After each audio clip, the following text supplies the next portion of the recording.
Hi, it's Chris with WTI. This handy digital meat thermometer by ThermoPro is a must-have for all you barbecuers out there. What I like about it is that it's compact. It fits comfortably in the palm of your hand and has a long enough stainless steel probe that allows you to get an accurate temperature reading without burning your hands. I also like that the high precision sensor gives you an accurate reading in 3 to 4 seconds. For those thin cuts of meat, you only have to stick the probe in 1/2 to 3/4 of an inch to get a proper reading. The thermometer has a locking button.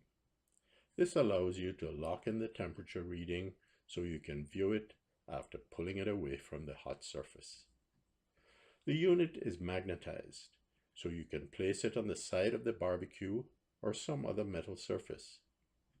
It is also waterproof, making cleanup a breeze. I have used this thermometer several times, and the meat has come out perfectly every time. It's reasonably priced, and I highly recommend it, but that's just my point of view.